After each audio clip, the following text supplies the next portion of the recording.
minsan. Wala namang group kayo, salamat na kailangan tama ko angas no. Malinis na laro, hindi sa buwi ko. Paglabas sa court, pwedeng maging amigo. Walang tatalo sa disiplinado, lahat kami ay sumasaludo. Siya ako, ikaw, tayo ay di ko laro dito pa lang. Panalo na tayo, isigaw natin. Ako, Bicol, isigaw natin. Ako, Bicol. Ako, Bicol ka, ito ay atin. Sa court, ipakita ang iyong galing. Ako, Bicol ka, ito ay atin. Ito ay atin.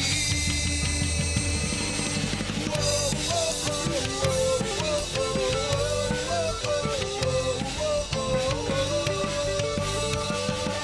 Ako, Bicol ka, ito ay atin. Ako, Bicol ka, ito ay atin. Ito ay atin.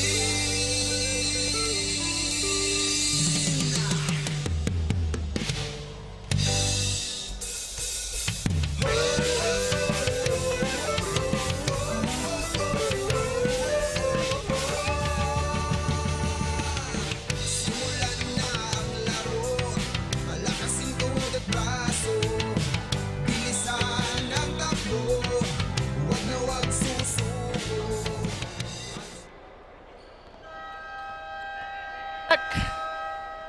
We had a moment of darkness kanina because Yes. of that power trip. Nagmisto lang concert. Nagbisto lang. Nagsipag-ilawan yung mga cellphone. Yung mga cellphone, ano. Pero right now, eto, maliwanag na naman po tayo. We're back here sa ating game between Nabwa and Bato. An exciting ball game dito po sa loob ng Iriga City Sports Ito Complex. yung ano ngayon yung nakakatawa dito sa game na to. Nakalimutan yung yung I-reset yung time mga- ulit, i-reset. I-reset yung mga timer and Yes. everything. Sige. So, I think they have to reset everything before we start. Na-frank yung mga players eh. Before we continue, I mean. Once again, ito pong Ako Bicol Cup Camarines Sur ay hatid po sa inyo ng Ako Bicol Party List. And of course, ni Representative Saldico. And masaya po kami na nandito ito ngayon sa Camarines Sur after that successful leg sa Albay sa last quarter ng taong 2022. And as we take a look at the 5 men of Nabwa was about ready to continue this ball game against their rival na Team Bato. Again, kasama niyo po si Kapa Morgan and Coach JP Deswanco. Abangan niyo yung laro nitong kinukoacha ni Coach JP. Kailan yung, alam niyo ba yung schedule niyo, Coach? Yes, may laro kami sa Saturday last game. Last game kayo. Versus Kanaman, malakas na team din yon. Oo. That's, si Coach JP po ay ang coach ng Pili, Team Pili. And they will be facing Kanaman Yes. on Saturday. Yes, and hoping na pumasok na yung mga free throws namin. Yung free Binangungot ako dun eh. yung free throws, ano? At least alam nyo kung saan kayo nagkamali. And alam nyo kung ano yung mga dapat na adjustments na gagawin nyo. Ayan na naman! Walang adjust. Diretso lang, sabi Yes. ni Redondo. Ibang klase yung quickness niya at saka yung power niya papunta sa loob, di ba? Nakaka-impluensya. Oo, at saka nakaka-intimidate sa kalaban. Ayan, as we end our third quarter action, 72 ang Nabwa and 58 naman po ang Team Bato. And again, that's the end of third quarter. Magbabalik tayo, Coach JP. Diyan lamang po kayo. Malakasin tuhod at braso, bilisan ang takbo, huwag na huwag susuko. Ayos lang matatapos, basta tayo agad, tuloy lang, sige lang. Abuin ang pangarap, ipasang bola ng pag-asa, kasama tropa at barkada, masarap ang panalo.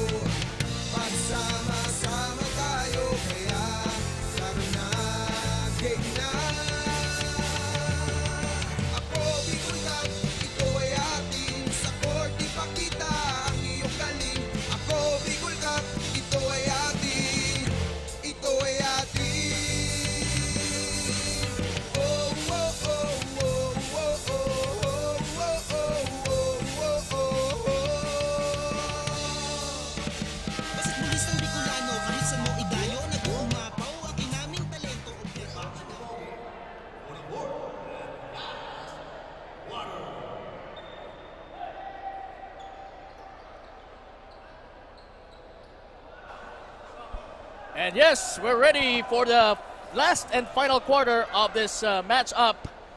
Bato and Nabwa. Again, ang mga nakaputi po and blue, ang mga taga-Nabwa, at yung mga naka-purple, ang Team Bato.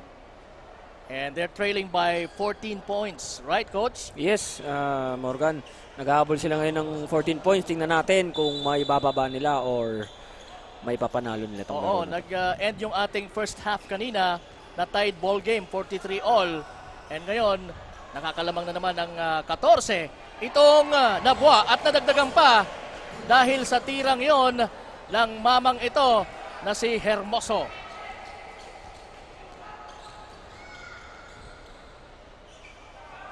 Mid-range jumper, wala.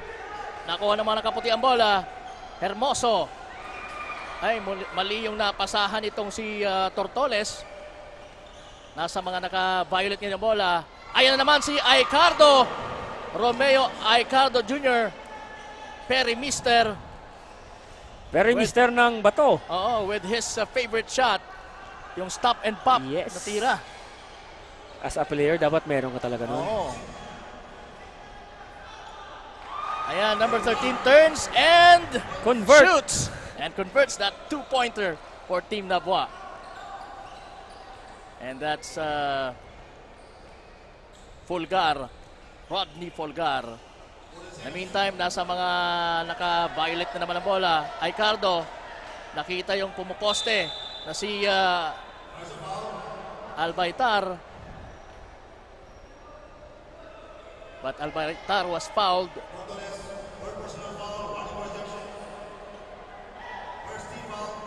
And fourth personal foul na nitong si Tortoles ng Team Nabwa. And first team foul for Nabwa. Bato now ang may possession. That was clearly blocked. Ayan, sinapal itong si Arcilia. Redondo, dire-diretso! Yes! Up the window. Mukhang hindi napapagod tong Francis Redondo na to. Oo, grabe. Energized na energized. Mukhang fully charged ito. Mula pa kaninang first quarter hanggang sa ngayon, hindi nagbabago yung energy niya. As a coach, kung kalaban mo ang kagaya nitong player na si Redondo, ano ba ang gagawin mo to stop this man from scoring? Maghahanap din ako ng same energy, same player like Francis Redondo. And backs out. Backs out.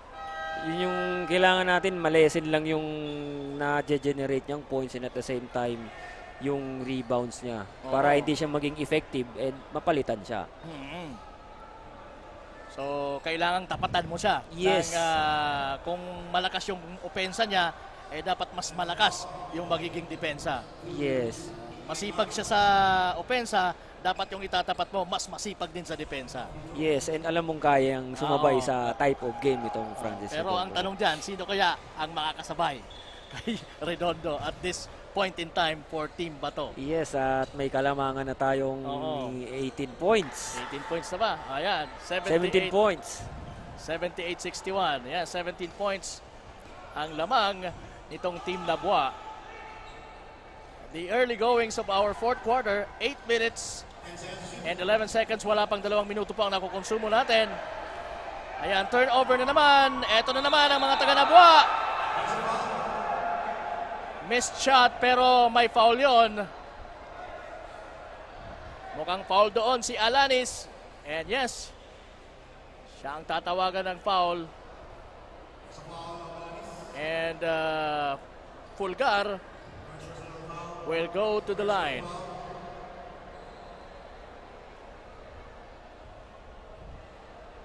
Missing the first free throw. Ito na coach, yung mga sinasabi mong importante. Although nakakalamang sila ng 17, ilan ba? 17 points? Yes, 17 points yung kalamangan nila. Pero importante pa rin yung bawat free throw, no? Yes, kasi kaya nga tinatawag na free throws. Ibig sabihin free, walang bumabantay Oo. sa'yo. So, as a player, everyday nagpa-practice ka tapos mimintis mo yung free throws mo. Golden opportunity yun Yes. for you to score. Rojas giving it to the side. Wala. Si Alanes, pinuwersa yung tirang yon at naghahanap sana ng merong sasabit sa kanya pero walang tawag yung referee. Fulgar jumps and misses. And dun sa rebounding play na yon ay merong whistle tayo. And looks like Moran will be called for a foul.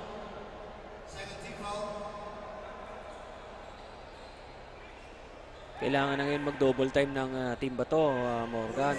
Dahil sa... Oh, they're running out of yes, time na. they're running out of time. At malaki yung hinahabol nila. Pero yan na naman. Simpleng-simple ang basketball para sa team Nabua. Naka-knockout play pa yung team Oo. Nabua. Yun ang advantage ng nakakalamang ka kasi ganun ka ka-confidence. Yes. Ka-confident, I mean. Pero talking about confidence, confident na confident din na on that particular play. Kailangan nila Itong yun. si number 18 ng Team Bato na si Melvin Ibo with that 3-point shot. At ayan na naman. Yun yung maganda. Kailangan nila ng mga stops. Oo. And dapat ma-convert nila itong opportunity nito. Kaya lang, ngayon, turnover pa ang resulta. Yun yung sinasabi natin. Could have Naghahabol been, tayo, tapos magte-turnover tayo, masakit yun. That could have been another good opportunity for them para matapyasan yung kalamangan. 81-64. Nabua leading this ball game. Rodney Fulgar may tanga ng bola. Ano bang gagawin? Crossing over. Dumiretso sa gitna. Tumira. Pumuntos. Ito na naman ngayon ang mga taga-Bato. Rojas. Kinukulit ni number 10. Oh, Albaitar just couldn't handle that ball because nandun ang isang makulit from Nabua, si Bilitario Jr. Dapat aware na yung team Bato ngayon sa ginagawa nila. Kasi sunod-sunod na yung turnover nila and they're running out of time. So, more exposure dapat yung dapat gawin ng mga players ngayon. Sa part naman ng Nabua, ano bang dapat nilang gawin para ma-maintain nila yung lead na to? I think they need to find the right spot of their shots as of now. Yung high percentage shots. Hindi nila kailangan ngayon mag-rush ng mga tira. So, they need to find their teammates, yung mga open teammates nila para hindi mawala yung momentum. Kagaya ng yon. Talking about momentum, Hermoso, talagang gustong ituloy yung momentum nila with that bank shot Yes. na nagawa niya for Team Nabua. Albaitar now, may bola. Step back 3, wala. Kapos ang tirang yon. Tortoles now with a finish, wala. Sayang. Ito na naman ang mga taga-Team Bato. Alahoy na tira, na blanca ni Redondo. Pero nandun si Aicardo. At mukhang mali yung landing nitong si Aicardo. Patalon-talon siya because of that parang masakit yung ankle niya. Yes, and Hermoso sana wag naman cramps kasi kailangan siya dito sa larong to. Hermoso. Rodney Fulgar at the post. Tortoles. Hindi umabot sa ring ang bola. And that sequence. Meron tayong timeout called by Team Bato. And again, this is the fourth quarter action between Nabua na may score na na-enjoy nila yung kalamangan 85 kontra sa Bato na mayroong score na 66. Ano sa tingin mo, Coach, ang nagiging factor kung bakit ganun ka laki yung lamang na i-enjoy ngayon ng Nabua? Yes, again, pagpasok pa lang ng second half, yung energy ng team Nabua, nandun na kagad. Yung Oo. aggressiveness, hindi lang sa defense, pati sa offense. So, malaking bagay yung Francis Redondo. Yun yung Oo. nag-radiate nung, kumbaga, energy. Yung, parang siya yung sinasabi ko nga kanina pa, siya yung spark Yes, plug. spark plug yung siya yung nagsimula. That's why ngayon, even yung mga kasama niyang bigs like Beron Mm-mm. and yung Pulgar, tumatakbo na ngayon sa pass break. Oo, Yun yung advantage since malalaki sila. Halos mga easy 2 points yung nangyayari and Oo. worst thing, na-foul pa. So, nagre-resulta, kung hindi man ma-shoot, may foul. So, ibig sabihin, may sure na may points talaga yung team Nabua. Ang nangyayari naman ngayon sa Team Bato is masyado na silang napipressure sa oras nga dahil sabi mo nga kanina, running out of time na. Oo. So, nato-turnover tuloy. Yun Pero, ang nangyayari. yun, malaking factor sa tingin ko. Tama ka. Sa tingin ko na yung energy nung pag-start ng third quarter ay nasa Nabua. Yes. Kasi yung pag-start ng ating second half, tied yung ball game natin, Yes, 43. So sino yung mas magiging determinado to get this game? Nakita natin yon sa Team Nabua. Yes, and ngayon nga, nagresulta. Ngayon, sila yung lamang. Very Oo. evident ngayon. And right now, mas easier sa kanila na pumuntos because of the confidence that they have because of this this deficit na na-enjoy nila kontra sa Team Bato. 4 minutes and 16 seconds. Kapak Morgan with Coach JP Deswanco doing the work for you. Dito po sa ating Day 11 ng ating Ako Bicol Cup Camarines Sur. Dito po sa labanan ng District 5. And this is just our first game or matchup on this Day 11. Mamaya po magtatapatan din ang Bula at Iriga. Abangan nyo po yun. Magandang laban din yun. So, kapit lang. Mga Kago Bicol Cup Camarines Sur. Yes. And right now, it's Batos ball. Rojas. Nakita si number 14, Kyle Borromeo. Kyle Borromeo, binigay sa kanyang kakampi kay Moran. And hindi naman ipinahiya, siyempre. Napakalapit nun sa ring. Hindi man lang ginamit yung board to score. Redondo. To Pulgar. Napakaganda. Ito yung kagandahan kapag ikaw yung lamang eh. Relax ka masyado, gumawa ng desisyon, tumira. Ayun. Mukhang may swerte pa. Although ako talagang hindi naniniwala sa swerte, pero look at that. Yes, hard work talaga, Oo. hard work. Pero kung wala yung hustle ni Pulgar, hindi mako-convert yun into Yes. another two-pointer.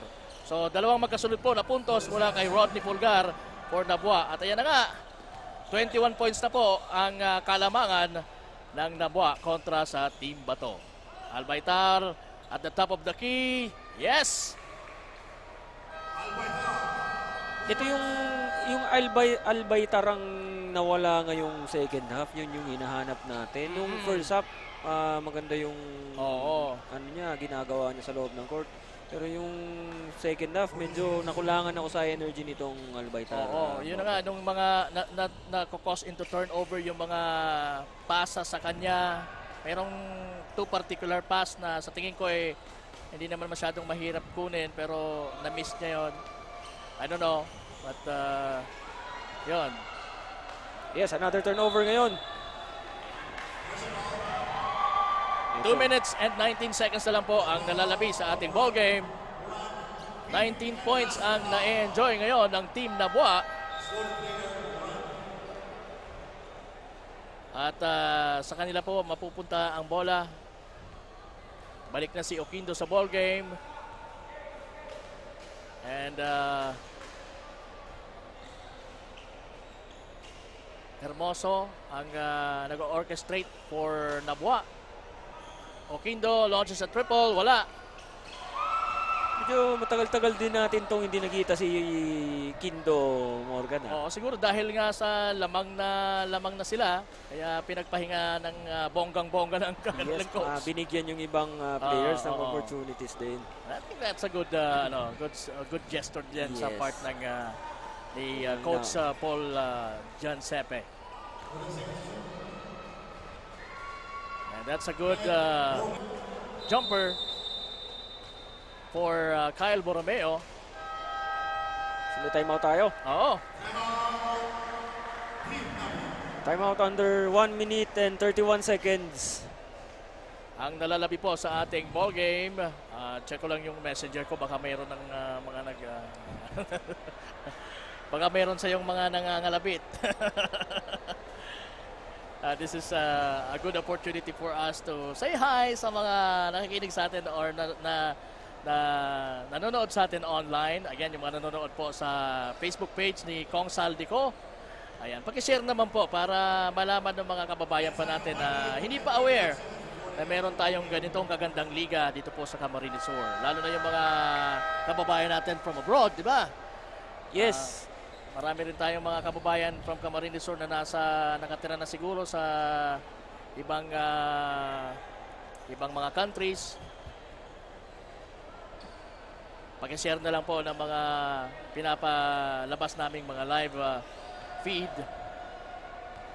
Again, sa Aksyon Ko Online TV, napapanood din tayo. And again, sa ating YouTube channel, Ako Bicol Cup. Gandang spin move. Yeah. That's a sensational move from Hermoso. At may kasama pang foul. Mm-hmm. Itong Hermoso. Nung pumasok yung second half. Sana na talaga yung nagdala ng tempo. Yes. Ng tempo para sa kanyang kupunan. Siya yung nag-orchestrate ng plays. Compose na compose yung bata. With the help of the big guy Redondo, it turned out well para sa Team Nabua. And right now, we can say na this is their game na di ba? Yes. Mukhang maliwanag na ngayon. Oo, maliwanag na. Kahit gabi, medyo maliwanag na sa kanila. Kahit nag-brown out kanina ng saglit. Kindo, diretso. Pero mukhang partially blocked, kaya napunta sa labas ang bola. Nasa kay Hermoso ngayon. Binalik pa rin sa Alcomendas. Wala yung tirang yon. Matalon tong Alcomendas, kaya lang hindi pa niya nakukuha yung tamang tempo siguro. Yes, yung timing medyo hindi nakukuha. Ito.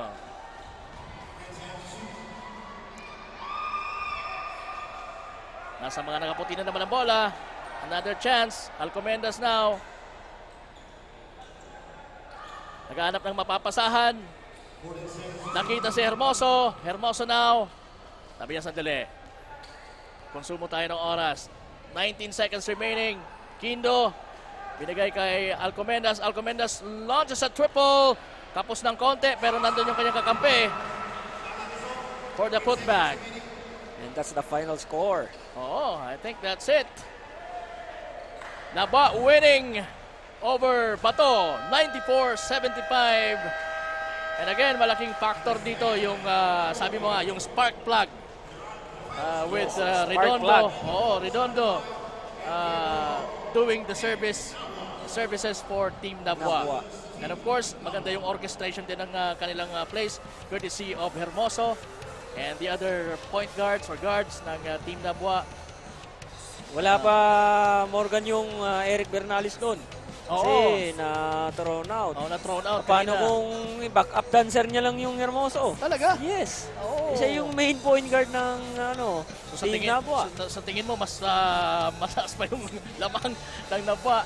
Well, di natin masabi. Pero alam mo naman yung kalidad ng player na yon. Yes.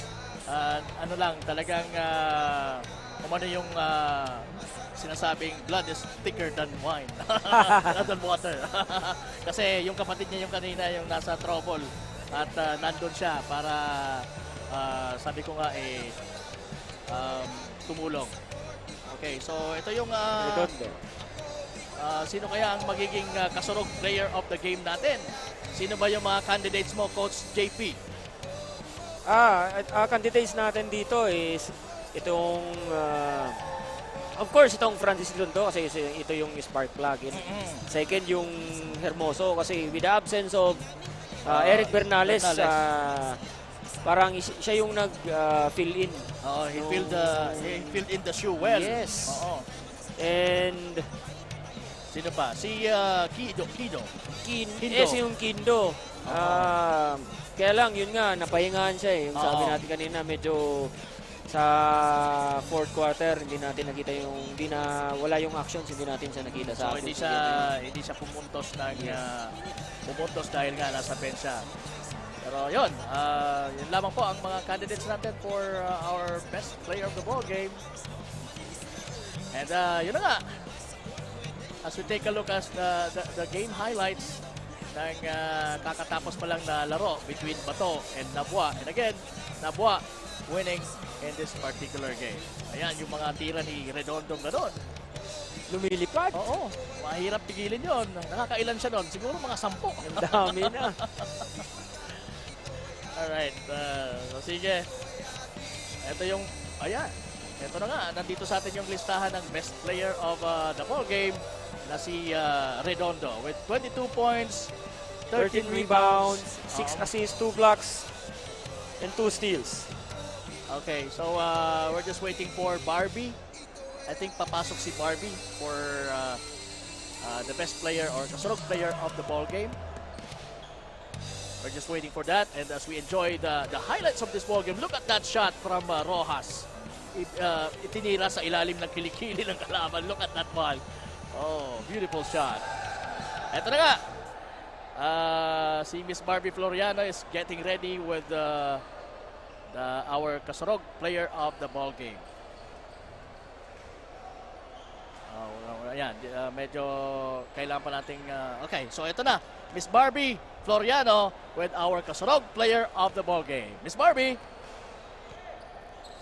Good evening mga kasurog. Ngayon kasama ko na ang kasurog player of the game, Francis Redondo, coming from Team Nabua, jersey number 9, having 22 points, 6 assists, 12 rebound, 2 steals, and 2 blocks. Congratulations po. Ang tanong ko lang, nagkaroon po kanina ng initan sa ating hard court na nagdulot sa isang key player nyo pa. And yung chemistry namin mas nagkakaisa. Yun lang. Ngayon, the mic is yours para naman batiin at i-shoutout ang supporters mo at ng Team Nabua.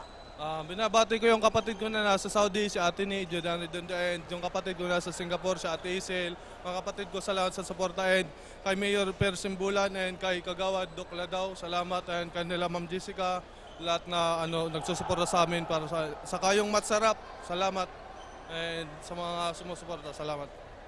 And with that, Team Nabua remains undefeated. Dito po nagtatapos ang ating Game 1. Meron pa po tayong Game 2 and this is an exciting match between Bula versus Iriga. Stay tuned mga kasurog. Ito ay atin.